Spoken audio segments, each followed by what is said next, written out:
This is Jersey's news commentary channel. Let me ask you a question first. When does a country truly lose its civilizational credibility? Not when cultural relics are stolen. Not when they are swapped or replaced. But when it openly and systematically treats civilization itself as a tradable commodity.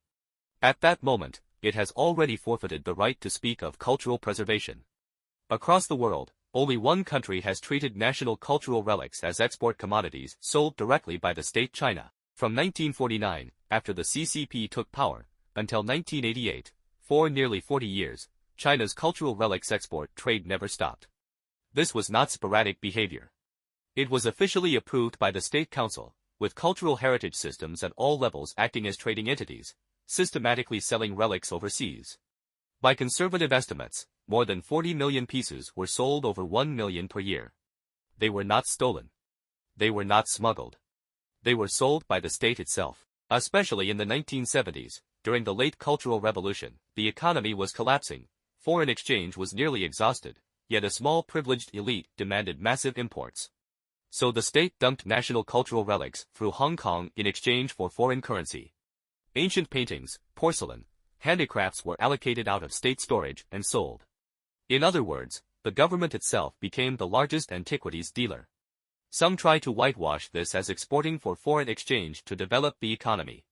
That is a lie. At the same time the regime was attacking private ownership and strangling the economy, it claimed civilization was being sold for development. Where did the foreign exchange go? Public records show Jiang Qing spent large sums on imported films, food, cosmetics, and health products. As for the luxurious lives of Mao Zedong, Lin Biao, and others, there is no need to elaborate despite constant propaganda about frugality. Today, the same state that once sold off national relics now shouts slogans about protecting cultural heritage. That is a thief crying "Stop the thief." The consequence was simple: civilization ceased to be a moral boundary and became a resource.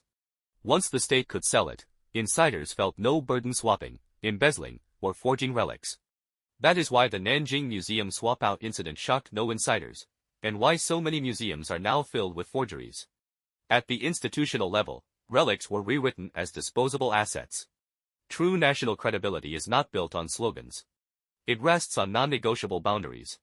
Civilization is that boundary. When a state dismantles it with its own hands, what it loses is not only tens of millions of relics, but its qualification to act as a trustee of civilization. Follow me, as I decode China.